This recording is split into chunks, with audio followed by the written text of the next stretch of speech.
الحمد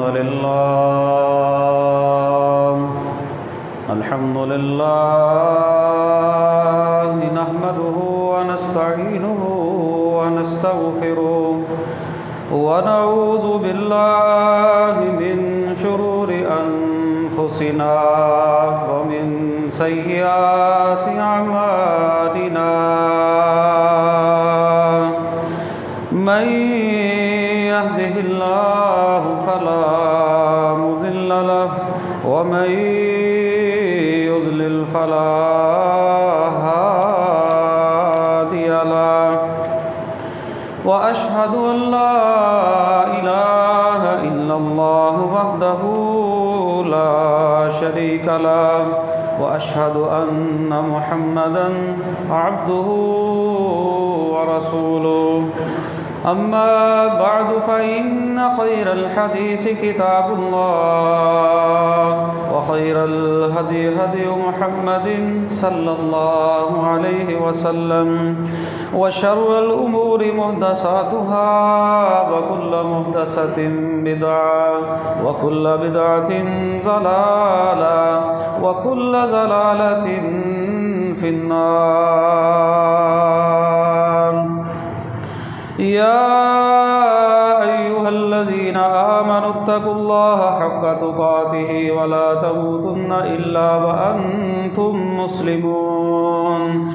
يا أيها الناس اتقوا ربكم الذي خلقكم من نفس واحدة وخلق منها زوجها وبث منهما رجالا كثيرا ونساء واتقوا الله الذي تساءلون به والأرحام إن الله كان عليكم رقيبا. يا أيها الذين آمنوا اتقوا الله وقولوا قولا سديدا يصلح لكم أعمالكم ويغفر لكم ذنوبكم ومن يطع الله ورسوله فقد فاز فوزا عظيما. رب اشرح لي صدري ويسر لي أمري واحلل عقدة من لساني يفقهوا قولي واجعل لي وزيرا من أهلي. اللهم انفعنا بما علمتنا وعلمنا ما ينفعنا وزدنا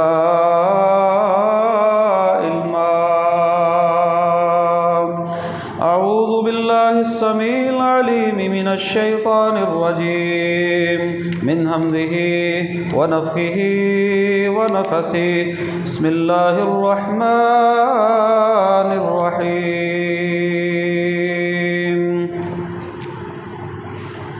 سبحانك لا علم لنا إلا ما علمتنا إنك أنت العليم الحكيم.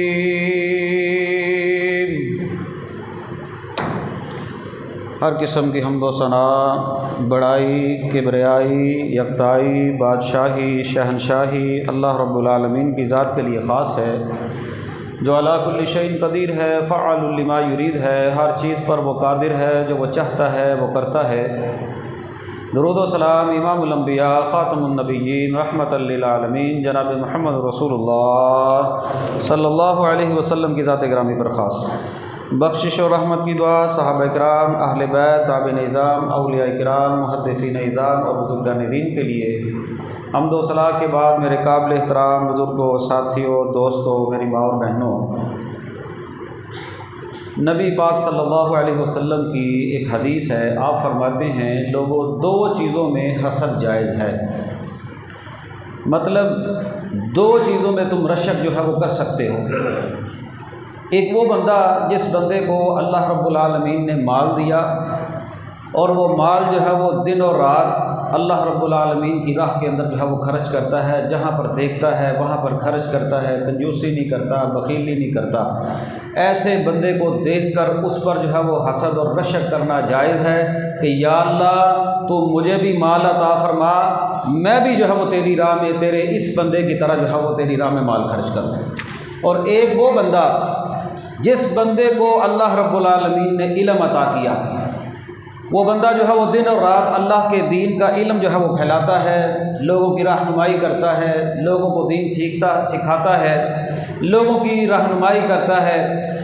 ایسے بندے کے اوپر بھی حسد اور رشک کرنا جائز ہے۔ کیوں؟ آپ فرماتے ہیں کہ یا اللہ، بندہ کہے جیسے تو نے اس بندے کو علم عطا کیا ہے، جیسے یہ لوگوں کو رہنمائی کرتا ہے، یہ لوگوں کو ہدایت کی طرف لے کر آتا ہے، یہ لوگوں کو جو ہے وہ علم سکھاتا ہے، اے اللہ تو مجھے بھی علم عطا فرما، میں بھی تیری راہ کے اندر جو ہے وہ اسی طرح جو ہے وہ لوگوں کو دین سکھاؤں۔ یہ دو چیزیں ہیں جن میں حسد کرنا جائز ہے، اس کے علاوہ بندہ کسی چیز میں حسد نہیں کر سکتا۔ ورنہ عام طور پر جو الفاظ ہیں حسد کے متعلق، اس کے میں تو نبی پاک فرماتے ہیں لا تحاسدوا، لوگوں حسد نہیں کرنا۔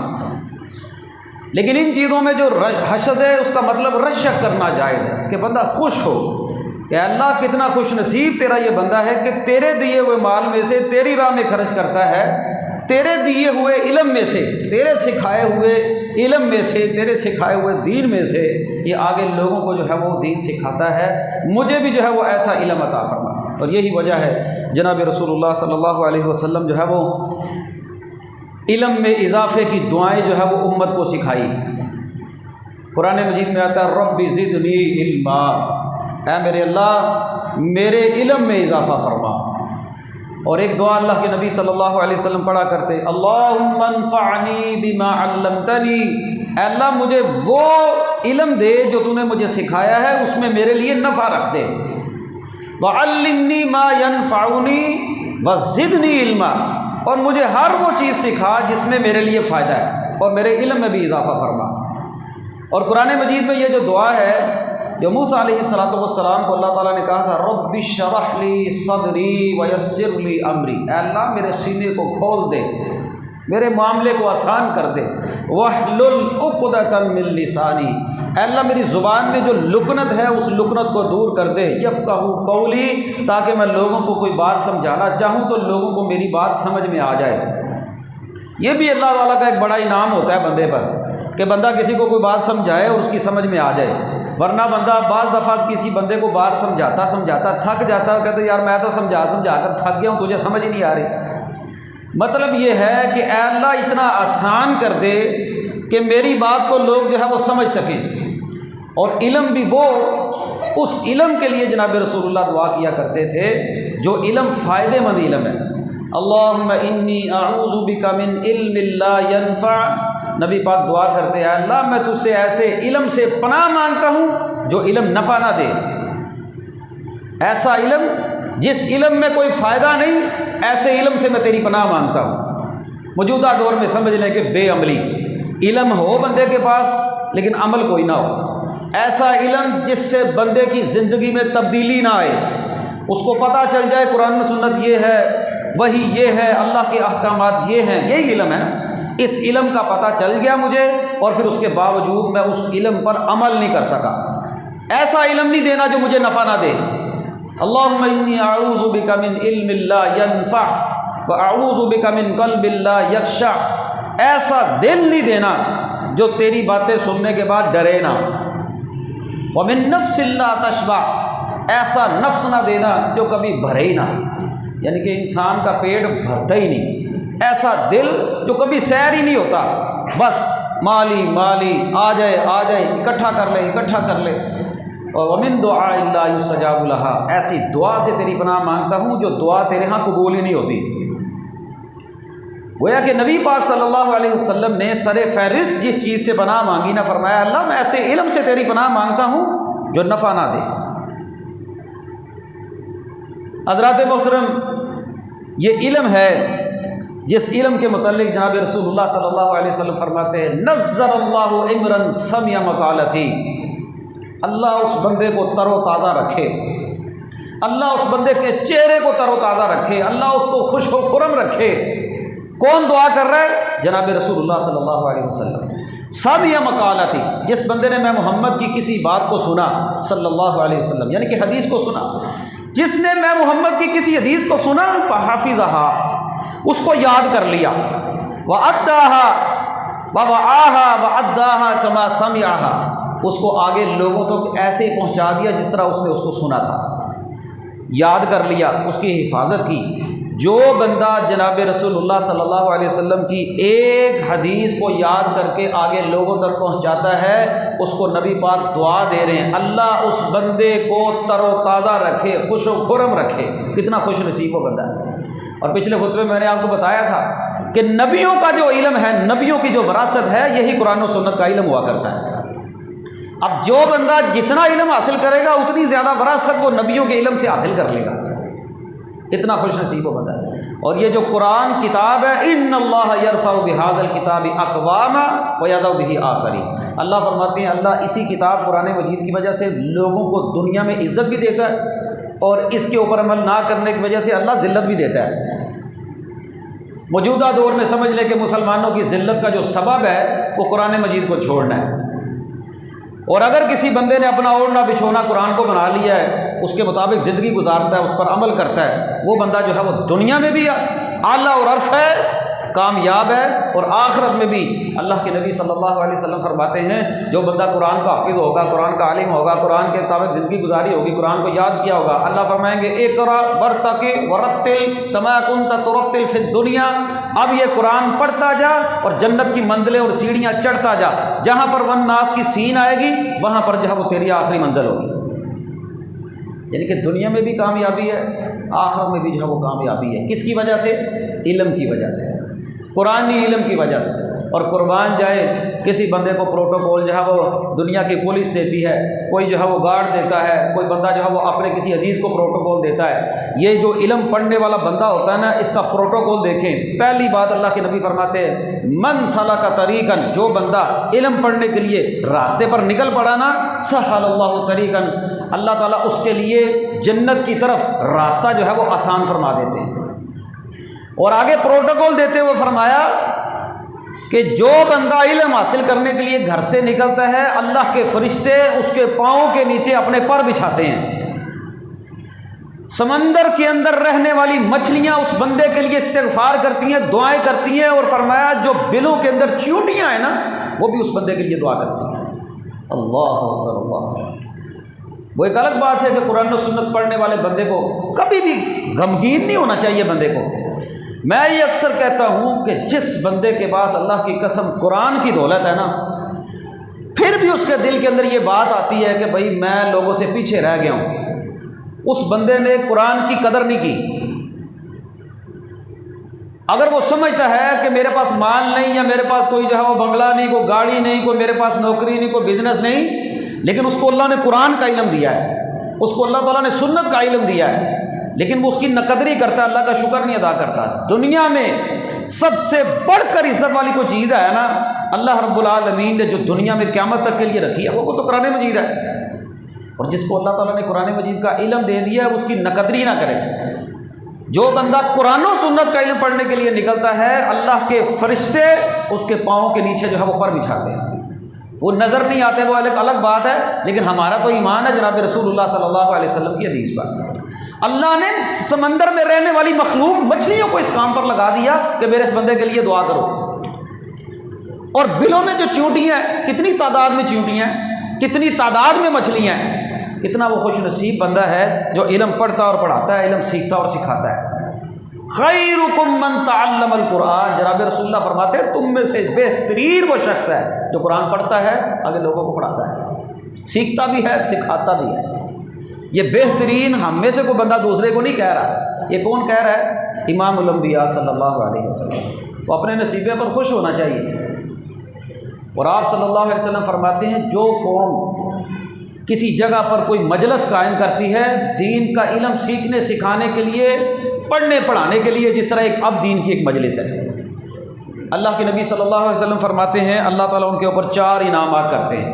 نزلت علیہم السکینہ، ان پر اللہ تعالیٰ سکون نازل فرماتے ہیں۔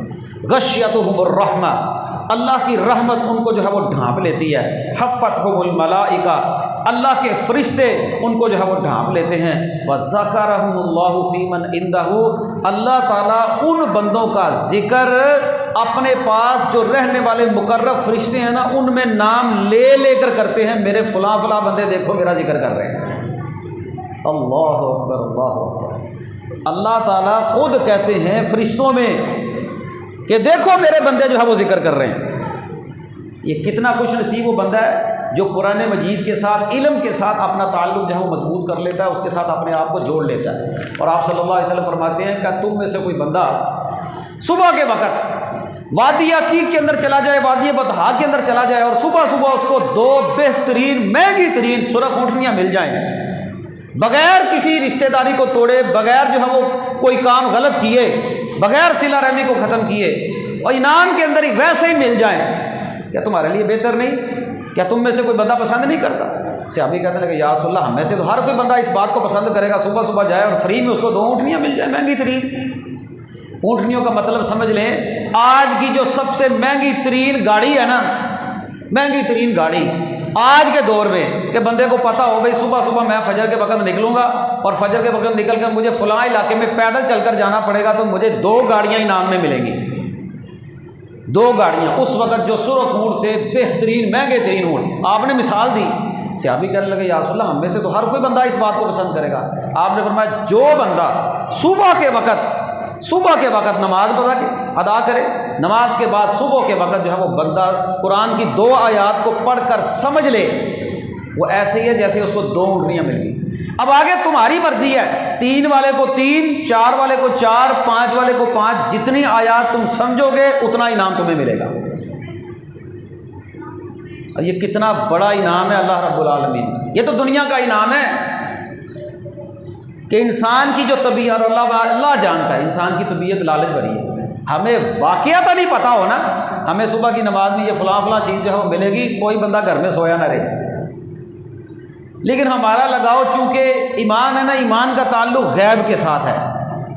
ہمارا ایمان ہے جناب رسول اللہ صلی اللہ علیہ وسلم کی باتوں پر، کہ جو بات نبی پاک صلی اللہ علیہ وسلم نے کہہ دی ہے وہ برحق ہے، وہ سچ ہے۔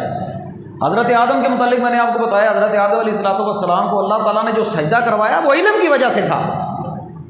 فرشتوں کو جو سجدہ کروایا، فرشتوں سے کہا سجدہ کرو، فرشتوں نے جب بات دیکھی نا، اللہ رب العالمین نے کہا یہ تو فتنہ پیدا کرے گا۔ اللہ نے کہا اچھا یہ فلاں چیزوں کے نام بتاؤ۔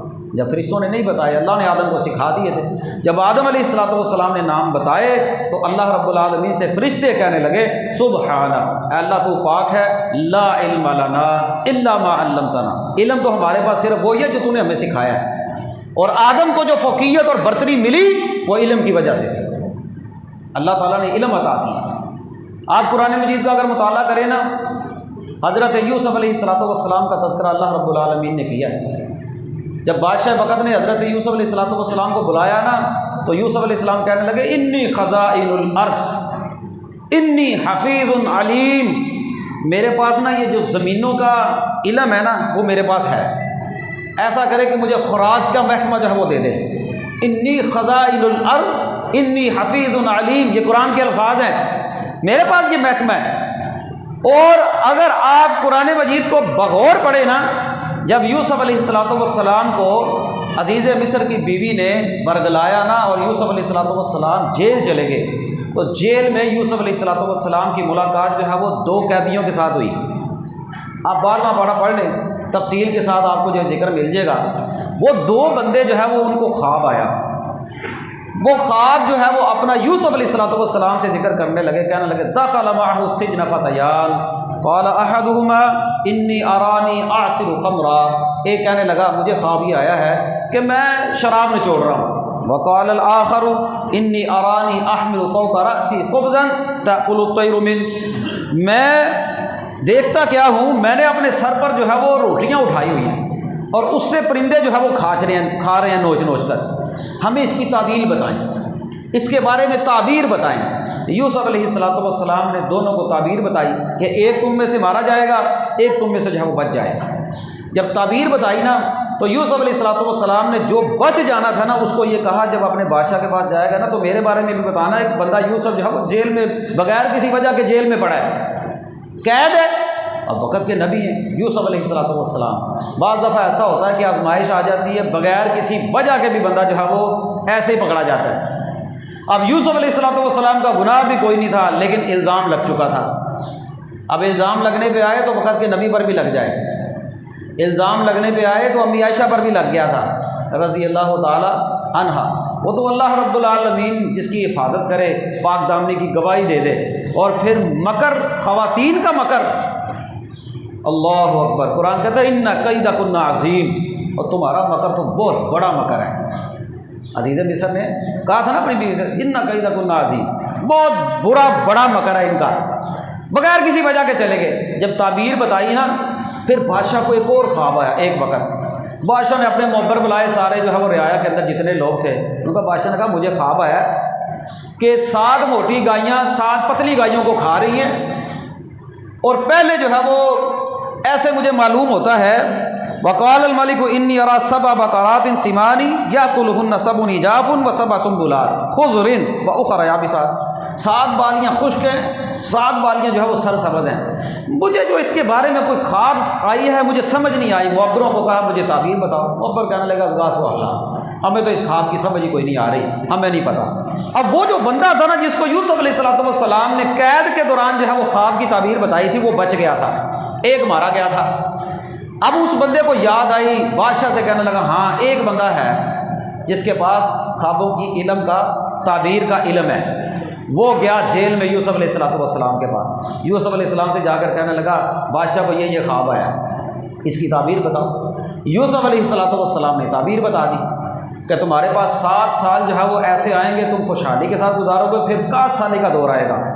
جب خوشحالی کا دور آئے تو اس میں سے کچھ باقی رکھ لینا 61 سالی کے لیے۔ یہ عام مختصر خلاصہ آپ کو بتا رہا ہوں۔ یا اگر آپ ترجمہ پڑھیں نا قرآن کے اندر سورہ یوسف کا 12ویں پارے کا اخیر ہے، 2 رکوع آخری پڑھیں گے نا، ان میں یہ دونوں خواب آپ کو مل جائیں گے۔ تو کہنے لگے تو یہ خواب ہے۔ اب جب خواب کی تعبیر بتائی نا تو بادشاہ متاثر ہوا، بادشاہ نے یوسف علیہ السلام کو جو ہے وہ باہر بلا لیا۔ اب حضرت یوسف علیہ السلام کی جیل سے باہر نکلنے کا جو چیز سبب بنی تھی نا وہ کیا تھا؟ وہ علم تھا، وہ تعبیر تھی خواب کی جو اللہ رب العالمین نے یوسف علیہ السلام کو جو ہے وہ علم جو ہے وہ عطا کیا تھا، یعنی کہ جیل سے نکلنے کا سبب بھی علم بنا۔ یہ اللہ رب العالمین کا ایک انعام ہے۔ اچھا آپ سورۃ نمل پڑھ کے دیکھیں، سورۃ نمل میں اللہ رب العالمین نے ملکہ بلقیس کا تذکرہ کیا ہے، ہدہد کا تذکرہ کیا ہے، ملکہ بلقیس کا تذکرہ کیا، حضرت سلیمان کا تذکرہ کیا۔ ملکہ بلقیس مسلمان نہیں تھی، یہ لوگ سورج کی پوجا کرتے تھے۔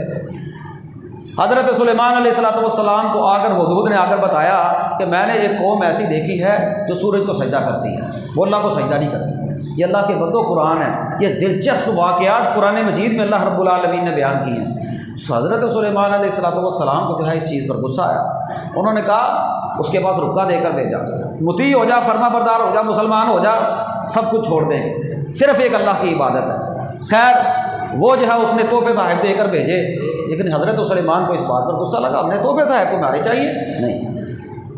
حضرت سلیمان علیہ السلام نے اپنی مجلس میں کہا، کہنے لگے یا ایھا الملأ ایکم یاتینی بعرشھا قبل ان یاتونی مسلمین، اے میرے دربار میں رہنے والے جو سردارو، وہ جن بھی آتے تھے، یہ بتاؤ کہ اس عورت کے یہاں پر مسلمان ہو کر آنے سے پہلے اس عورت کا جو تخت ہے نا جس کو وہ بڑا سمجھتی ہے، میرے پاس کون لے کر آئے گا، کون لے کر آئے گا؟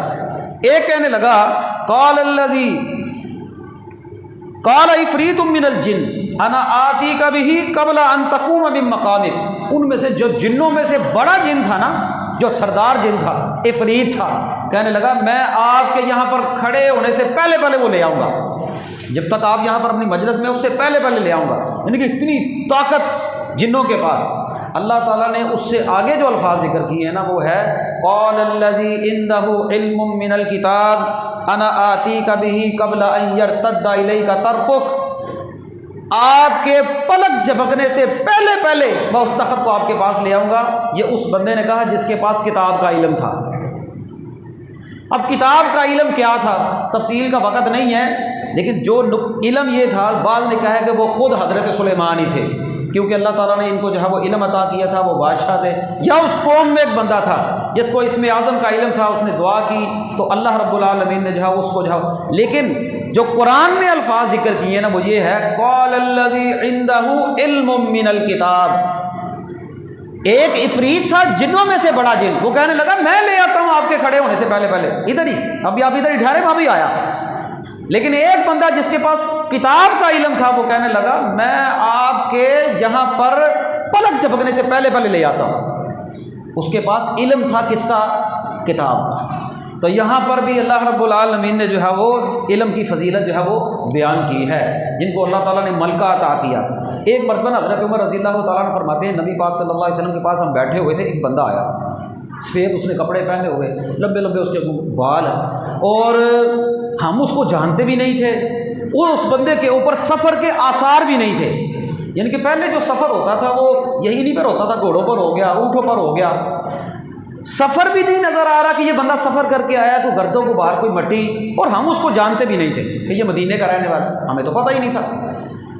وہ آیا نبی پاک صلی اللہ علیہ وسلم کے پاس آ کر آپ کے گھٹنوں کے ساتھ گھٹنے ملا کر بیٹھ گیا، جس طرح تشہد کی حالت میں بیٹھا جاتا ہے، آ کر جو ہے وہ سوال کرنے لگا مل ایمان، ایمان کیا ہے، مل احسان، احسان کیا ہے، متی الساعہ، قیامت کب آئے گی، اس طرح کے سوال کیے اس نے۔ نبی پاک صلی اللہ علیہ وسلم نے جواب دیا ایمان اس چیز کا نام ہے، احسان اس چیز کا نام ہے، اور قیامت جتنا میرے پاس علم ہے اتنا ہی تیرے پاس علم ہے، یعنی کہ اس کے بارے میں حقیقی علم اللہ کے پاس ہے، ہاں علامات جو ہے وہ اس کے بارے میں نبی پاک صلی اللہ علیہ وسلم نے وہاں پر بھی بتا دی، یہ علامات ہے۔ جب وہ بندہ سوال کرے اور سوال کرنے کے بعد نبی پاک جب جواب دیں تو پھر کہے صدقتا، آپ سچ کہہ رہے ہیں۔ صحابی کہتے ہیں جب وہ بندہ چلا گیا نا تو نبی پاک صلی اللہ علیہ وسلم سے ہم نے پوچھا، ہم نے بڑا تعجب کیا کہ خود ہی سوال بھی کرتا ہے، خود ہی بعد میں کہہ دیتا ہے کہ بھائی آپ سچ کہہ رہے ہیں۔ ہم نے جب نبی پاک سے سوال کیا، آپ نے فرمایا اے میرے صحابہ تم جانتے ہو یہ کون تھے؟ کہا نہیں۔ کہا یہ جبریل تھے، یعلمکم دینکم، یہ تمہیں تمہارا دین سکھانے کے لیے آئے تھے، یہ تمہیں تمہارا دین سکھانے کے لیے آئے تھے، یعنی کہ ان کو علم تھا، وہ علم تمہارے سامنے یہ سوال اس لیے کیے تاکہ تمہیں بھی پتہ چل جائے۔ بعض دفعہ بندے کو علم ہو نا کسی بات کا، لوگوں کے سامنے اس سوال کو اجاگر کرنے کا مطلب یہ ہوتا ہے کہ بھئی کسی کو اور پتہ چل جائے، مجادلہ نہ ہو، جھگڑا نہ ہو۔ جھگڑا کرنے کے لیے جو بندہ علم حاصل کرتا ہے نا اس کا تو ٹھکانہ ہی جہنم میں ہے۔ جو بندہ دنیا حاصل کرنے کے لیے، جھگڑا کرنے کے لیے علم حاصل کرتا ہے نا اس کے بارے میں بڑی وعید ہے، وہ بندہ جو ہے وہ جہنمی ہے۔ تو خیر حضرت جبرائیل علیہ السلام کو بھی اللہ رب العالمین نے معلم بنا کر بھیجا، دین کا عالم بنا کر بھیجا کہ بھئی آپ جائیں اور جناب رسول اللہ صلی اللہ علیہ وسلم کو یہ دین سکھائیں۔ اور پہلی وحی جب نازل ہوئی نا اس میں بھی اللہ نے یہی کہا تھا اقرأ بسم ربک الذی خلق، پڑھیے اپنے رب کے نام کے ساتھ پڑھیے۔ پہلی جو وحی تھی وہ بھی علم کے متعلق ہی ہے، یہ علم ہے جو بندے کو دوسروں سے جو ہے وہ فوقیت جو ہے وہ عطا کرتا ہے۔ اب دیکھیں علم حاصل کرنے کے لیے نبی پاک صلی اللہ علیہ وسلم کے صحابہ نے کتنی محنت کی، وہ ایک ایک مسئلے کے لیے کتنی مشقت جو ہے وہ کرتے تھے، کتنا وہ دین کے اندر جو ہے وہ جستجو حاصل کرتے تھے۔ حضرت ابو ہریرہ کہتے جب سے میں نے اسلام کی بھی ساری زندگی جناب رسول اللہ صلی اللہ علیہ وسلم کے پاس گزار دی، لوگ کاروبار کرنے کے لیے باہر جاتے تھے، میں نبی پاک کے پاس بیٹھا رہتا تھا، کہیں پر کوئی حدیث جو ہے وہ بیان کرے اللہ کے نبی رہ نہ جائے، لیکن عبداللہ بن عمر بن عاص جو تھے میں یاد کرتا تھا وہ لکھتے تھے، یعنی کہ ہرس اتنی تھی، تمع اتنی تھی علم حاصل کرنے کی کہ نبی پاک صلی اللہ علیہ وسلم کے پاس ہی بیٹھے رہے۔ آپ صلی اللہ علیہ وسلم کے ایک صحابی ہیں عقبہ بن حارث رضی اللہ تعالیٰ عنہ، یہ مکے میں تھے، ان کی شادی ہوئی، شادی کے کچھ عرصہ کے بعد ایک عورت، بوڑھی عورت ان کے پاس آئی، آ کر کہنے لگی عقبہ شادی کی ہے آپ نے؟ کہنے لگا ہاں میں نے شادی کی ہے۔ کہا کس سے شادی کی ہے؟ اس عورت نے کہا پتہ چلا میں نے فلاں قبیلے کی فلاں عورت کے ساتھ جو ہے وہ شادی کی ہے۔ وہ بوڑھی عورت کہنے لگی عقبہ میں نے آپ کو اور آپ کی بیوی دونوں کو دودھ پلایا ہے، آپ کو اور آپ کی بیوی دونوں کو دودھ پلایا ہے، اب آپ جو ہے وہ دونوں ایک ماں کے، جو ایک ماں کا دودھ جنہوں نے پیا ہے نا، تو آپ دونوں کی شادی کس طرح ہو سکتی ہے؟ عقبہ کہنے لگی یہ بات آپ نے مجھے پہلے کیوں نہیں بتائی؟ مجھے نہیں پتا۔ مکے سے سفر کیا مدینے کی طرف، اس وقت آج بھی تقریباً 450 کلومیٹر ہے، حالانکہ اتنی سہولتیں ہو گئی ہیں، بندہ اب بھی تھک جاتا ہے مدینے کا سفر کرتے ہوئے۔ اللہ تعالیٰ سارے مدینے لے جائے، اللہ ہم سب کو مکے اور مدینے لے جائے۔ یا اللہ تیرے لیے کوئی کام مشکل نہیں، خوش نصیب لوگ ہیں جو حج کے لیے جائیں گے انشاءاللہ، خوش نصیب وہ لوگ ہیں۔ اللہ تیرے لیے کوئی کام مشکل نہیں، تو مسبب الاسباب ہے، تو اسباب کا محتاج نہیں، تیرے لیے کوئی کام مشکل نہیں۔ ہمیں بار بار اپنے گھر بیت اللہ کی زیارت نصیب فرما، ہمیں نبی پاک صلی اللہ علیہ وسلم کی مسجد کی زیارت کی جو ہے وہ توفیق عطا فرما۔ ہمارے مقدر میں لکھ دے، حضرت عقبہ بن حارث کہتے ہیں میں مکے سے جناب رسول اللہ کے پاس آیا علم حاصل کرنے کے لیے، مسئلہ پوچھنے کے لیے۔ نبی پاک سے مسئلہ پوچھا، کہا یا رسول اللہ اسی طرح ایک عورت نے آ کر کہا ہے میری ایک عورت سے شادی ہوئی، وہ کہتی ہے میں نے تم دونوں کو دودھ پلایا۔ آپ نے فرمایا پھر تم دونوں کس طرح اکٹھے رہ سکتے ہو جب ایک عورت گواہی دے رہی ہے، جب ایک عورت کہہ رہی ہے میں نے تم کو دودھ پلایا، پھر کس طرح اکٹھے رہ سکتے ہو؟ علیحدہ ہو جاؤ۔ اچھا زیادہ تفصیل کا وقت نہیں، میں تھوڑا سا مسئلہ یہ آ گیا تو تھوڑا اس کی وضاحت کر دوں۔ دودھ کا مسئلہ، جو بچہ 2 سال سے پہلے 2 سال کی مدت میں کسی عورت کا 1 یا 2 مرتبہ دودھ پی لینا، 1 یا 2 مرتبہ چھاتی سے دودھ پی لے، اس سے رضاعت ثابت نہیں ہوتی۔ ہاں اگر کوئی بچہ کسی عورت کا دودھ پی لے 2 سال کی مدت کے اندر، ابھی بچے کی عمر 2 سال ہے، 2 سال سے زیادہ نہیں، 2 سال کے اندر 1 مرتبہ ہی پی لے، لیکن اتنا زیادہ پیے کہ خود ہی دودھ کو چھوڑ دے، اس کا پیٹ اور انتڑیاں بھر جائیں۔ 1 یا 2 مرتبہ چوسنے سے، 1 یا 2 مرتبہ گھونٹ لگانے سے رضاعت ثابت نہیں ہوتی، بہن بھائی نہیں بنتے، وہ اولاد نہیں بنتی۔ سمجھ لیں اس مسئلے کو۔ اگر کوئی بچہ کسی عورت کا، بعض دفعہ گھروں میں جو ہے وہ گپیاں دودھ پلا دیتی ہیں، خالائیں دودھ پلا دیتی ہیں، اگر کوئی بچہ وقتی طور پر جو ہے وہ منہ لگا کر تھوڑا بہت دودھ پی لینا، اس سے رضاعت ثابت نہیں ہوتی۔ یہ خواتین اس مسئلے کو سمجھ لیں۔ میں تو بار بار ایک بات تلقین کر کے کہتا ہوں کہ یہ مسائل وہ مسائل ہیں جو خواتین کے جلسوں میں ذکر کرنے چاہیے۔ یہ وہ مسائل ہیں جن مسائل کا تذکرہ خواتین کی مجلس میں کرنا چاہیے۔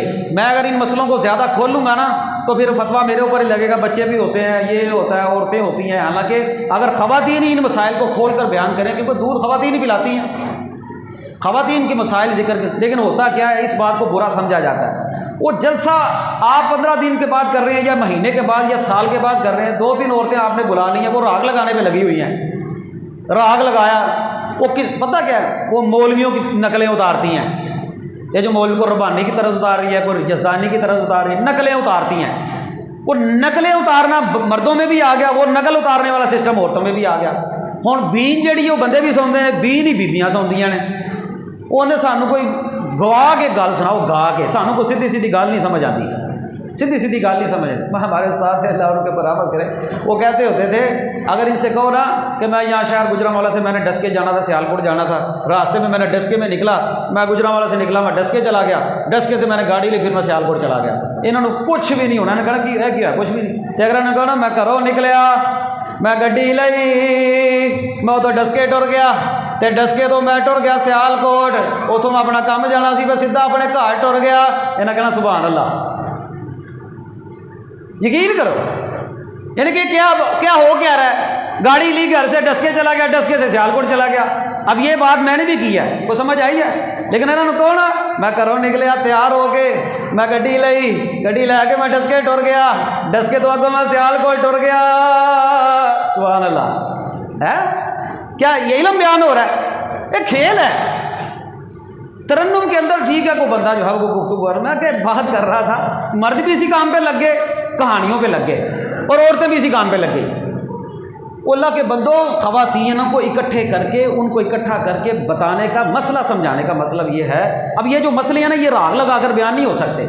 جو بندہ راگ لگاتا ہے نا، وہ مسائل کم بیان کرے گا، وہ بیان نہیں کر سکتا، کیوں؟ راگ میں صرف قصے کہانی بیان ہو سکتے ہیں، وہ قصے کہانیاں جو ہے وہ بیان ہو سکتی ہیں۔ اب خواتین کا جو مقصد تھا وہ طہارت کے مسائل سیکھنا تھا، کہ یار 15 دنوں کے بعد، مہینے کے بعد کوئی خواتین آ رہی ہیں نا، ان کو اتنے مسئلے بتا دو کہ ان کو گھروں میں پریشانی نہ آئے۔ اب کوئی عورت ہے، اگر اس کو کوئی 1 مرتبہ کسی نے منہ لگا کے دودھ پی لیا نا کسی بچے نے، وہ کہتے نہ میرے تو حرام ہو گیا، یہ میرے بچوں پر بھی حرام ہو گیا۔ ظاہری بات ہے، رضائی بہن بھائی بن جاتے ہیں، خالہ قدر وہ جس بچے نے دودھ پی لیا ہے وہ بھائی بنے گا، لیکن بھائی کب بنے گا؟ وہ تب بنے گا جب بچہ جو ہے وہ اتنا دودھ پی لے، کہ اتنا دودھ پیے کہ خود دودھ پی کر خود ہی چھوڑ دے۔ فتق الامعاء، اس کی انتڑیاں پھول جائیں یا پھٹ جانے کا مطلب یہ ہوتا ہے کہ بھر جائے، پیٹ بھر جائے اس کا، وہ خود ہی چھوڑ دے، جس طرح بچہ پیٹ بھر کر پی کر چھوڑ دیتا ہے، پھر جا کر جو ہے وہ رضائی رشتہ ثابت ہوتا ہے۔ خیر مسئلہ یہ تھا کہ جناب رسول اللہ کے پاس عقبہ بن حارث آئے، محنت کی مسئلہ سیکھنے کے لیے، علم حاصل کرنے کے لیے محنت کی۔ وہ محنت کیا تھی؟ مکے سے سفر کیا مدینہ کی جانب، کس کے لیے؟ صرف ایک مسئلہ سیکھنے کے لیے، ایک مسئلہ سیکھنے کے لیے۔ اللہ جانتا ہے ہم اتنے خوش نصیب ہیں، علم انتہا ہو گئی علم کی۔ اب جب سے میں کھڑا ہوں نا آدھے پونے گھنٹے سے، اتنی احادیث میں نے بیان کر دی ہیں کہ اللہ جانتا ہے ہمیں ان کی قدر نہیں ہے۔ اگر قدر کرنی ہو نا تو حضرت جابر رضی اللہ تعالیٰ عنہ کی سیرت اٹھا کر دیکھیں۔ حضرت جابر رضی اللہ تعالیٰ عنہ کو ایک مرتبہ پتہ چلا کہ فلاں علاقے کے اندر ایک بندہ جو ہے وہ اس کے پاس ایک حدیث ہے جناب رسول اللہ صلی اللہ علیہ وسلم کی، غالباً دمشق کا علاقہ تھا۔ فلاں علاقے کے اندر ایک صحابی عبداللہ بن انیس، ان کے پاس ایک حدیث ہے قصاص کے متعلق جو میرے پاس نہیں ہے، فلاں صحابی کے پاس ہے۔ اپنے گھر سے نکلے بغیر کسی کام کے، بغیر کسی وجہ کے، بغیر کسی کاروبار کے، سفر کیا، 1 مہینے کا سفر، 1 مہینے کا سفر کیا، اور سفر کر کے جا کر اس بندے کا دستک دی، دروازہ کھٹکھٹایا، عبداللہ بن انیس کا دروازہ کھٹکھٹایا، بتایا کون؟ کہا جابر۔ کہا صحابی رسول جابر؟ کہا ہاں جابر رضی اللہ تعالیٰ عنہ۔ کہا عبداللہ بن انیس؟ کہا عبداللہ بن انیس۔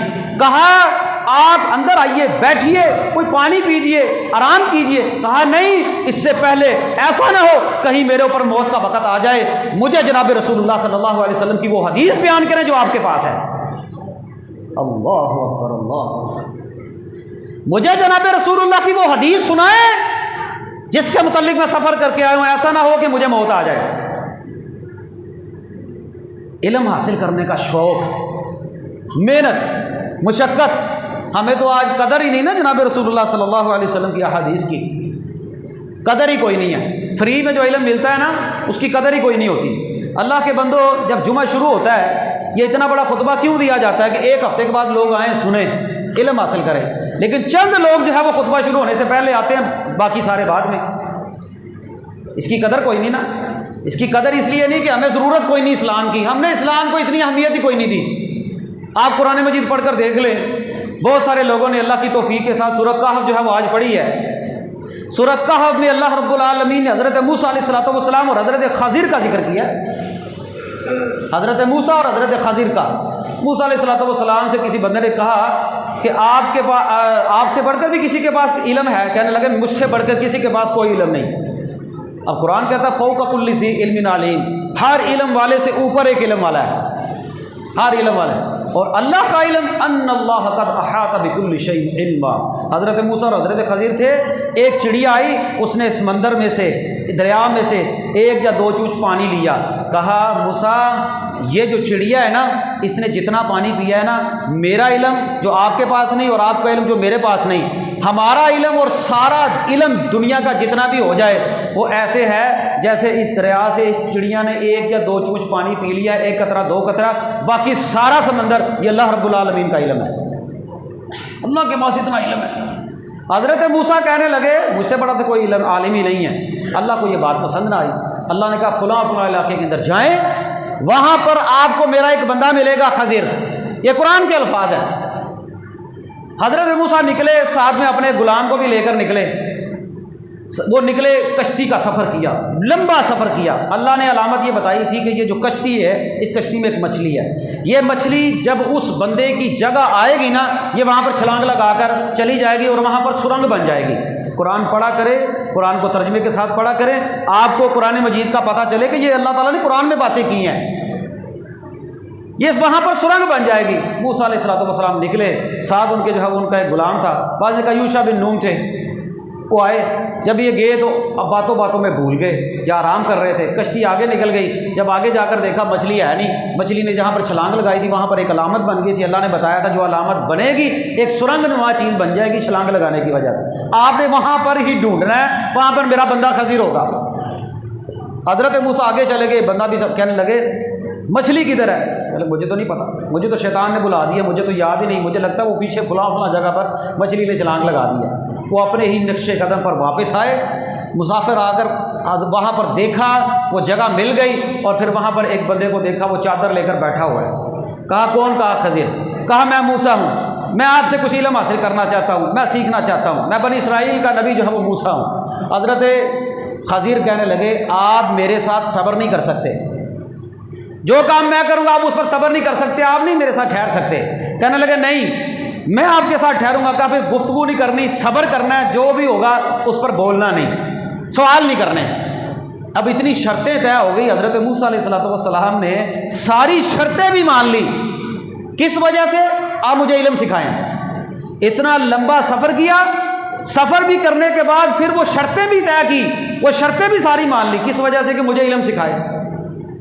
اب تفصیل کا وقت نہیں، چلے مختصر آپ کو بتا دیتا ہوں۔ 3 واقعات ایسے ہوئے جو حضرت موسیٰ علیہ السلام اور حضرت خضر کے ساتھ ہے۔ سفر کر رہے تھے، آگے انہوں نے کچھ لوگوں کی کشتی دیکھی، وہ نئی کشتی تھی، اس میں سے ایک پھٹا پکڑ کر پھٹا اکھاڑ دیا، اس میں جو ہے وہ کچھ سوراخ کر دیا، کوئی اس کو نقص پیدا کر دیا۔ موسیٰ علیہ السلام کہنے لگے یہ آپ نے کیا ظلم کیا ہے؟ کشتی آپ نے اچھی بھلی کشتی کو توڑ دیا، ان لوگوں کی کشتی کو۔ کہا میں نے کہا تھا نا صبر نہیں ہوگا آپ سے، بولنا نہیں۔ کہنے لگے اب نہیں ہوتا، اب نہیں میں بولوں گا۔ تھوڑا سا آگے گئے، ایک بچے کو دیکھا، چھوٹا سا بچہ تھا، اس بچے کو انہوں نے قتل کر دیا، مار دیا۔ پھر بول پڑے کہ ایک بے گناہ جان کو قتل کر دیا ہے۔ کہنے لگے آپ سے صبر نہیں ہونا تھا، میں نے کہا تھا نا آپ نہ بولے۔ پھر آگے گئے، آگے کسی بستی میں اترے نا، تو ان لوگوں نے جو ہے وہ بستی میں اتر کر بھوک لگی تھی، انہوں نے کھانا مانگا، انہوں نے دیا نہ، انہوں نے کھانا مانگا، انہوں نے دیا نہ۔ وہ خشک ہونے نے، خشک مجھے لگتا ہے وہ بھی حدیث ہونے نے۔ انہیں روٹی منگی، انہیں دیتی نہ۔ یہ روٹی کھوان کا رواج ساڈے چ کوئی نہیں ہے۔ اللہ جانتا بریلویاں ویکھو مولویاں کھواندے نے، انہوں نے ایڈی ایڈی دھونا ہے، میری ویل لو تو مینوں چیک کر لیا، ادھر ویل لو، ادھر چیک کر لو، تو یقین کرو وہ کھواندے پیاندے نے، خشکی نہیں ہے۔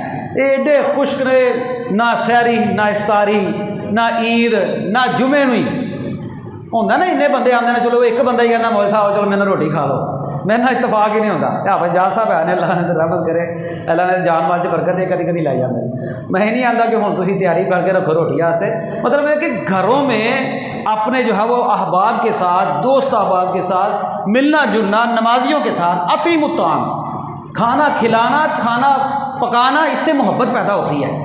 نبی پاک نے کہا تھا آپس میں کھانا کھلایا کرو۔ صحیح مسلم میں حدیث ہے، صحابی فرماتے ہیں جمعے والے دن ایک عورت ہمارے پاس نا، یہ ایک چکندر ہوتا ہے نا، چکندر یہ سبزی میں جو ہوتا ہے، چکندر سلاد میں جو آپ استعمال کرتے ہیں، یہ چکندر ٹائپ نہ کوئی چیز تھی، وہ عورت اس کو پکا کر نہ گلا کر کوئی ایسا لذیذ کھانا بناتی تھی کہ ہمارے دل میں شوق پیدا ہوتا تھا کہ ہم جمعے والے دن جائیں گے اور وہ عورت ہماری دعوت کرے گی، یعنی کہ جمعہ پڑھنے جائیں گے اور پھر جمعے کے بعد وہ عورت ہماری دعوت کرے گی۔ وہ عورت اسپیشلی صحابہ کے لیے جو ہے وہ کھانا پکاتی تھی، اور پکاتی کیا تھی؟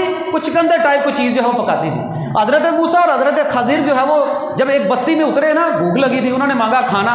مسافر کو بندہ آ ہی جاتا ہے، وہ کہتا ہے یار مجھے کھانا کھلاؤ۔ یہاں پر بھی یقین کرے کوئی بندہ کھڑا ہو کر کہتا ہے نا نمازیاں میں روٹی کھانی ہے، سارے اپنے اپنے گھر ٹر جاتے ہیں، تو پھر میں بھی انہوں نے تو بھی اپنے گھر جا، اتنے کوئی چکر نہیں۔ مطلب یہ ہے کہ مسافر کو کھانا کھلانا ایک نیکی ہے۔ مسافر تھے، انہوں نے کھانا مانگا، یہ ہوٹل سسٹم تھا نہیں، یہ اتنا کوئی جدید سسٹم نہیں ہوگا، انہوں نے کھانا مانگا، انہوں نے دیا نہ۔ ان کی ایک دیوار تھی وہ گرنے والی تھی، حضرت موسیٰ علیہ السلام نے دیکھا، حضرت خضر نے نا اس دیوار کو پکڑ کر کھڑا کر دیا اور تعمیر کر دیا۔ موسیٰ علیہ السلام کہنے لگے پہلے انہوں نے سانو روٹی نہیں پوچھی، وہ تو تھی انہوں نے دیوار بنا دیتی ہے۔ میں کہ موسیٰ علیہ السلام سے کہنے لگے میں نے کہا تھا نا آپ سے صبر نہیں ہوگا، بس قال ھذا فراق بینی و بینک، اب آپ کی اور میرے درمیان جدائی ہے۔ یہ 3 سوال ہی، تینوں باتوں میں آپ نے میری نافرمانی کی ہے۔ بعض دفعہ یقین کریں یہ واقعہ پڑھتا ہوں نا تو دل میں خوف آتا ہے کہ موسیٰ نے حضرت خضر کی 3 باتوں میں نافرمانی کی تو حضرت خضر تھک گئے، کہنے لگے بس ہم اپنے اللہ کی نافرمانی پتہ نہیں کتنی کرتے ہیں۔ اللہ اکبر، 3 بار نہیں 300 بار، 3000 بار، پتہ نہیں کتنی نافرمانیاں ہوتی ہیں۔ موسیٰ علیہ السلام 3 بار کہا نا، حضرت خضر تھک گئے، کہا نا بس اب نہیں، ھذا فراق بینی و بینک، یہ میرے اور آپ کے درمیان جدائی ہے۔ اب میں آپ کو اس کے بارے میں بتا دیتا ہوں، وہ جو تختی تھی نا جو میں نے پھٹا اکھاڑا تھا کشتی کا، وہ اس لیے اکھاڑا تھا کہ آگے کوئی غاصب ڈاکو تھا، وہ بادشاہ تھا، وہ لوگوں کی کشتیاں جو ہے وہ پکڑ رہا تھا۔ میں نے کہا یہ غریب لوگ ہیں، ان کی کشتی پکڑ لے گا، چلو اس میں نقص پیدا کر دیتا ہوں، ان کی کشتی بچ جائے گی، تو بادشاہ نے اس وجہ سے ان کو چھوڑ دیا۔ یہ جو بچہ تھا یہ میں نے اس لیے مارا ہے، یہ والدین جو ہے وہ بڑے جو ہے وہ دیندار اور بڑے اچھے لوگ ہیں، لیکن یہ بچہ بڑا ہو کر ان کے لیے نافرمان ثابت ہوتا، ان کو کسی تکلیف میں ڈالتا، آزمائش میں ڈال دیتا۔ میں نے کہا چلو اس کو مارتا ہوں، اللہ اللہ اس کی جگہ ان کو اور دے دے گا جس میں ان کو سکھ اور سکون ہوگا۔ یہ علم اللہ نے مجھے بتایا ہے، یہ آپ کے پاس نہیں ہے۔ باقی رہ گیا تیسرا علم، دیوار کیوں بنائی؟ ایک تو انہوں نے روٹی نہیں دی، اوپر سے دیوار بنا دی۔ دیوار اس لیے بنائی، یہ جو دیوار ہے یہ 2 یتیم بچوں کی ہے، ان کا باپ فوت ہو گیا ہے، اس دیوار کے نیچے ان کا خزانہ ہے، وہ باپ بڑا نیک تھا ان کا۔ یہ دیوار اس لیے بنائی ہے تاکہ دیوار گرنے کے بعد نیچے سے خزانہ نکل آتا، چھوٹے بچے ہیں ان کو پتہ نہ چلتا، لوگ ان کے خزانے کو لوٹ لیتے۔ یہ دیوار اس لیے بنائی ہے تاکہ یہ بڑے ہو جائیں گے، بڑے ہو کر ان کا خزانہ ان کو مل جائے گا۔ یہ مختصر میں نے آپ کو بتایا کہ اگر میں یہ واقعہ پنجابی جی بیان کر دینا تو 12:30 شروع ہونا سی تو 1:30 بج جانا سی، صرف 3 گلاں بیان ہونیاں سن۔ علم حاصل کریں، اس کے لیے محنت کریں، مشقت کریں، اور دیکھیں اللہ کے بندوں ہمارے اسلاف نے کتنی محنت کی ہے، صحابہ نے کتنی محنت کی ہے۔ امام بخاری رحمہ اللہ نے، امام مسلم رحمہ اللہ نے، امام نسائی رحمہ اللہ نے، امام ابو داؤد ترمذی رحمہ اللہ، ان لوگوں نے کتنی محنت کی، صحابہ نے کتنی قربانیاں دی، کتنا دین کو پڑھا سیکھا اور آگے لوگوں تک پہنچایا۔ اگر وہ بھی ہماری طرح ہوتے نا پھر علم پہنچ گیا تھا ہمارے پاس۔ صحابہ کے بعد محدثین کو دیکھیں، ان کی زندگیاں اٹھا کر دیکھیں، سیرت اٹھا کر دیکھیں، انہوں نے کتنی محنت کی۔ اگر وہ بھی گھر بیٹھ جاتے نا، وہ بھی دنیا پڑھتے اور گھر بیٹھ جاتے تو پھر یہ باتیں ہم تک نہ پہنچتی۔